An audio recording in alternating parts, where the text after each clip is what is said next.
नमस्कार। चलिए आज बात करते हैं फॉरवर्ड हेड पोस्चर को ठीक करने के बारे में। ये एक ऐसी समस्या है जो आजकल हमारी स्क्रीन सेंट्रिक लाइफ में बहुत ही आम हो गई है। ये सवाल शायद हम में से काफी लोगों को जाना पहचाना लग रहा होगा, है ना? अक्सर हमारी रोजमर्रा की आदतें ही इस शारीरिक परेशानी की असली वजह होती हैं। तो चलिए आज इसका समाधान ढूंढते हैं। तो ये फॉरवर्ड हेड पोस्चर, जिसे टेक नेक भी कहते हैं, आखिर है क्या? देखिए, आसान शब्दों में कहें तो जब हमारा सर अपने नेचुरल अलाइनमेंट से आगे की ओर झुक जाता है, बस वही है ये।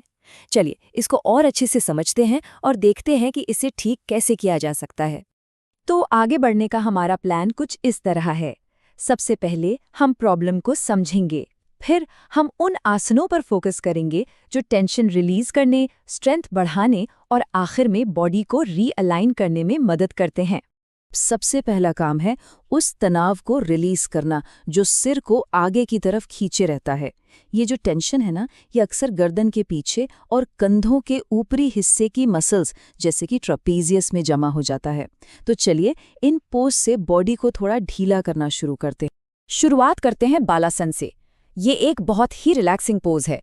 गर्दन और कंधों की जकड़न को कम करने के लिए ये एक परफेक्ट स्टार्टिंग पॉइंट है, जिससे फौरन राहत महसूस होती है। और हाँ, अगर सांस पर फोकस रखा जाए तो इसका असर और भी गहरा होता है।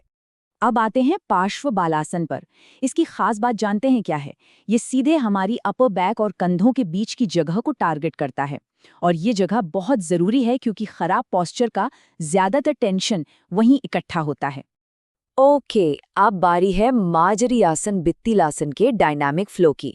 इन दो पोजेस के बीच का जो ये रिदमिक मूवमेंट है ना, ये रीढ़ की हड्डी के हर हिस्से को मतलब आहिस्ता आहिस्ता मूव कराता है, जिससे फ्लेक्सिबिलिटी बढ़ती है। इससे अपर बैक का टेंशन भी जाता है और चेस्ट भी खुलती है, यानी स्ट्रेच और रिलीज का एक बेहतरीन कॉम्बिनेशन। तो ठीक है, टेंशन रिलीज हो गया। अब बारी है स्ट्रेंथ की। हमारा अगला स्टेप है उन मेन मसल्स में ताकत लाना जो स्पाइन को सपोर्ट करती हैं और सिर को अपनी सही जगह पर रखती हैं। चलिए देखते हैं ये कैसे होगा। भुजंगासन। ये सीधे सीधे हमारी अपर बैक की मसल्स को स्ट्रॉन्ग बनाता है और यही वो मसल्स हैं जो सिर और स्पाइन को सही अलाइनमेंट में रखने के लिए ज़रूरी हैं। जो कंधे आगे झुके रहते हैं ना, उनको ठीक करने के लिए ये एक बहुत ही पावरफुल पोज है। धनुरासन इस मामले को एक लेवल और आगे ले जाता है।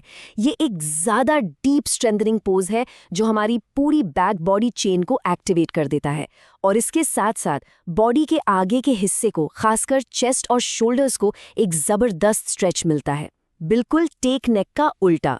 और अब है बर्ड डॉग। ये सिर्फ एक योगा पोज नहीं है, ये एक बैलेंस एक्सरसाइज भी है।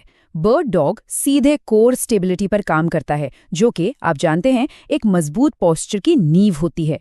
जब कोर स्टेबल होता है तो पूरी स्पाइन को सपोर्ट मिलता है और फिर सही अलाइनमेंट मेंटेन करना काफी आसान हो जाता है। तो हमने टेंशन कम किया, स्ट्रेंथ बनाई, अब आखिरी काम बॉडी को रीअलाइन करना।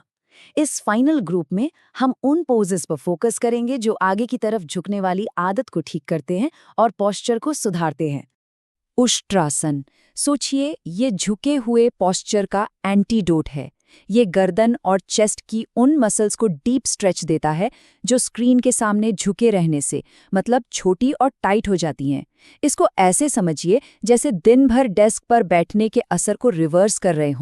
उष्ट्रासन की तरह ही मत्स्यासन भी आगे झुकने के पैटर्न को रिवर्स करता है, लेकिन इसका फोकस खास तौर पर गले और छाती पर होता है। ये चेस्ट को ओपन करता है जिससे गहरी सांस लेना आसान हो जाता है और कंधे वो नेचुरली पीछे की तरफ आ जाते हैं। और हमारा आखिरी आसन है गोमुखासन। ये सीधा शोल्डर मोबिलिटी पर काम करता है। देखिए, लॉन्ग टर्म में अच्छा पोस्चर बनाए रखने के लिए फ्लेक्सिबल और खुले हुए कंधे होना बहुत ज़रूरी है, क्योंकि अगर कंधे जकड़े होंगे तो गर्दन खुद ब खुद आगे खिंच जाती है। ये पोज उसी जकड़न को दूर करता है। तो अब हमारे पास ये पूरा 9 पोज टूल किट है, लेकिन इन सबको एक साथ मिलाकर परमानेंट चेंज कैसे लाएं? चलिए इसको एक सिंपल और इफेक्टिव प्लान में बदलते हैं। देखिए, सफलता का राज बस इन 3 सिंपल चीज़ों में है। पहला, कंसिस्टेंसी, रोज थोड़ा थोड़ा करना कभी कभी ज्यादा करने से लाख गुना बेहतर है। दूसरा, अलाइनमेंट, स्ट्रेच कितना गहरा है उससे ज्यादा जरूरी है कि फॉर्म सही हो। और तीसरा और सबसे जरूरी, इस अवेयरनेस को सिर्फ योगा मैट तक नहीं बल्कि अपनी डेली लाइफ में भी उतारना है। ये सिर्फ दर्द से छुटकारा पाने की बात नहीं है। जरा सोचिए, एक बेहतर पोस्चर हमारी एनर्जी, हमारे कॉन्फिडेंस और हमारी ओवरऑल वेलबींग पर कितना पॉजिटिव असर डाल सकता है। ये एक बहुत पावरफुल सवाल है जिस पर सोचना बनता है।